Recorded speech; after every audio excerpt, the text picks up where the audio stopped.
Hey guys, and welcome to part 45 of Let's Play Pokemon SoulSilver.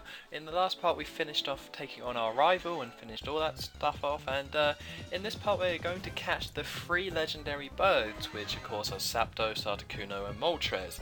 Now, the first one is Zapdos, and Zapdos is just literally sitting outside the power plant, because in the first generation you went to the power plant and you found Zapdos, but in that game it was abandoned, but in this one it's not abandoned anymore. So now Zapdos, I guess, is just hanging out outside, chilling. He ain't nothing but a thing. So yeah, so all you have to do is just go back to the power plant, walk up to it, and boom, you're now fighting Zapdos.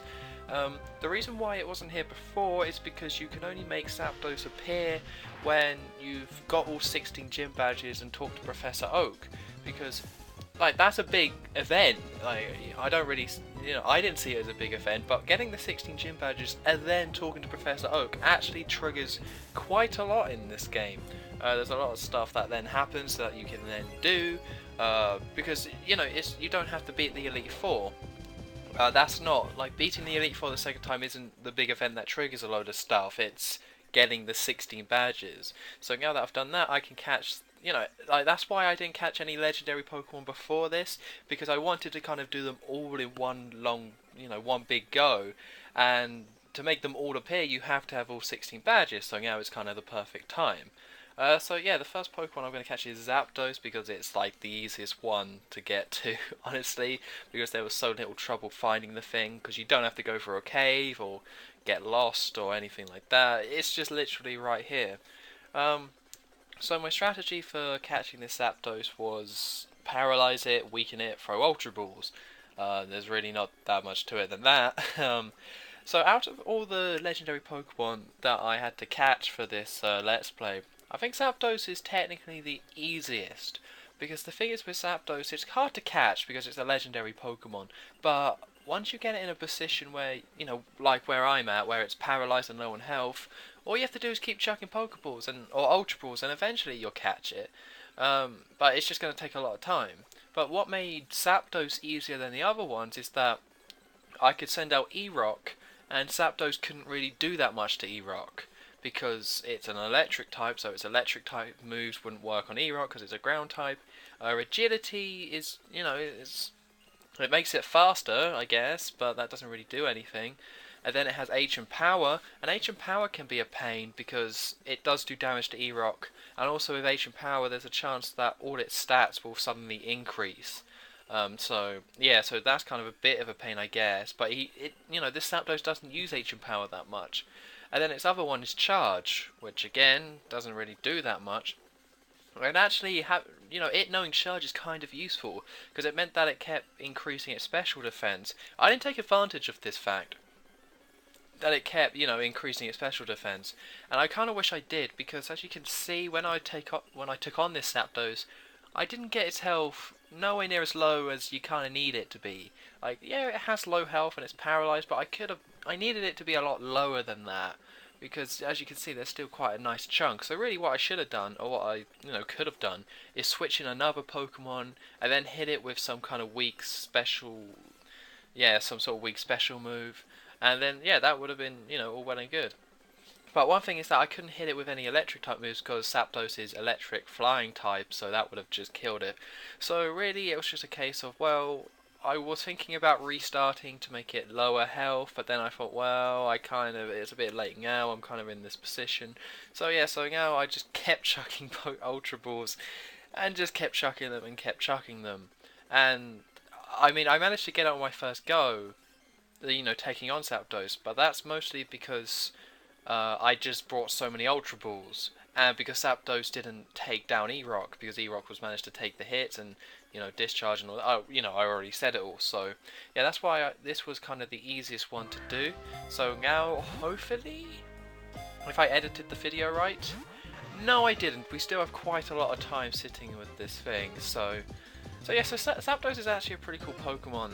I do like Zapdos, but the main problem with it is that I remember in the first gen catching all these legendary birds and being like, yeah, that's awesome. And then I would try and use them and they weren't actually that decent. Because with legendary Pokemon, they have great stats, but if you train a Pokemon from level 5 up to level 50, and it's going to be stronger than a Pokemon you catch straight away, because that's just how the game works. So yeah, so I spent a lot of time on this one, but it's kind of weird looking back on this Zapdos footage, because while recording this commentary I've caught pretty much all the legendary Pokemon at this point. And I remember playing this and throwing the Ultra Balls and just kept trying and trying and trying and hoping, and then it kept breaking free and being annoyed by it. But on reflection, this definitely is the easiest one to catch. Of course, that was just my personal experience. Maybe, you know, you guys out there took even longer than I did trying to catch this Zapdos, and maybe, you know, maybe you had an easier time, because that's the problem with catching legendary Pokemon. The chances are you have to invest a stupid amount of time to doing it. But there is also a chance, a small chance, that you throw out an Ultra Ball or something and you catch it straight away. Although one thing that I always found odd, but is, you know, this happens when I just play the game normally, that I do have better luck with Pokeballs than I do with Ultra Balls. I don't know why that is, but Pokeballs just seem to work better for some reason. I don't really know why, but it's something that I haven't really, you know, I haven't been using Pokeball that much in my LPs, because I haven't gone after the legendary Pokemon, and I want to kind of play it safe. So yeah, so that's the Zapdos caught, and now we're off to Seafoam Islands to go catch Articuno. This place is pretty cool. They kind of redesigned it for this game because, of course, one of the caves is being taken up, and I have to say it's I don't know, I want to say less complicated. I really can't remember exactly how complicated Seafoam Islands was originally, because I never bothered. Like, Seafoam Islands is a completely optional area, and whenever I would try and go there, it's the kind of, in the originals I found anyway, it was a bit of a pain to get here, and then it was just a pain exploring this place, because you had to have all the different repels and all that kind of stuff, so I never really bothered. But in this remake, it's actually kind of nice. You don't really, there is ice everywhere, and there are ice puzzles, but not really, you know, nothing that's gonna get in the way. And so yeah, so for the sake of these legendary Pokemon videos, because the whole point is it's me catching the legendary Pokemon looking like a cool guy, I'm just gonna cut out the battles, because nothing interesting happens in the battles. I defeat the trainer, I win, obviously, and that's not why we're here. I'm here to show off exactly what it is. So, I mean, I'll be honest, did not know how to get through this place. Out of all the places that I had to go explore for the sake of these videos, or for the legendary Pokemon, did not look up exactly where I had to go for any of them. So that's why if I look a bit lost, that's because I am, and maybe I should have looked it up, but I guess I'm an idiot. So yeah, so it's pretty nice that, one thing that's cool about all this is that going through all these optional caves, there's a lot of awesome TMs. And we're going to see even more awesome TMs as, you know, we go further along and in the other place. But yeah, I just got Ice Beam. Now, I don't have an Ice type, but of course, I think I'm going to take on the Elite Four again. So now I have an Ice type move, and Ice Beam is the best Ice type move in the game. I know technically Blizzard is more powerful, but Ice Beam you get more of, and I think it has 100% accuracy. Don't quote me on that, I have no idea. I don't really use Ice type moves. But yeah, so now I have an Ice type move that I'll probably teach to one of my Pokemon. I don't know, I haven't even thought about doing the Elite Four at this point, but hopefully I will do it. So that's one of the ice puzzles that you have to do. I think that's the only one you're like required to do to get to Articuno. And it's actually kind of pretty simple, you know. Again, I mean, I don't want to repeat myself, but in this game they did kind of get the puzzle exploration kind of difficulty right. See, there's Articuno just flapping around, having a grand old time, you know, doesn't even care. And, you know, doesn't even know that I'm on the way to catch him. Does not even know. So yeah, this place, it's pretty much linear. I feel like I'm going to be repeating myself in other places, but yeah, this place is... I really like how all these places are designed in this game, and they kind of do that in the other games as well, where the path isn't strictly linear, but there is one path to get to where you need to go, and you can go, of course, but you don't really become lost. Like, I said that if I look lost, then that's because I am, but you never really get that lost. You just take detours to find cool items like Ice Beam. And ultimately, you're just gonna, you know, you're gonna come back, and you're going to get to where you need to go without even really trying, as long as you just keep pushing through. So yeah, so because of one of the battles, the fluff got frozen. Like, what are the chances of that? Well, you can look it up online, I can't remember, but yes, the fluff was frozen, and the fluff is pretty much key to my strategy to catching all these legendary Pokemon. So yeah, it was probably a waste of a full restore to use it on the fluff, but I thought, you know, might as well, I kind of do need it. So yeah, so this is the next one, Articuno, the next legendary bird, and I think Articuno, I like Articuno. I like, you know, this big blue bird. Blue bird, isn't there a blue bird in some kids show? I don't know. Of course there's big bird, but yeah, so Articuno is kind of more annoying to catch than Zapdos, because it has better attacks. Like Ice Beam is just a really good attack. So I'm going for the exact same kind of strategy here, you know, hit it with Thunder Wave so it's paralyzed, and then I hit it with Thunder Wave again? Was I drunk or? Yeah, I think also I'm having, believe it or not, but I'm having some control issues, or I was when I was playing this game, because of another game I'm playing. I mapped all the buttons to the different ones because it's easier to play. I don't really want to go into all that, but yeah, so X and Y are swapped and B and A are swapped, so sometimes if I do something stupid, that's why, because I was trying to get used to using them all. So yeah, so I hit it with a discharge because I thought it would be able to take it, and luckily I was right there.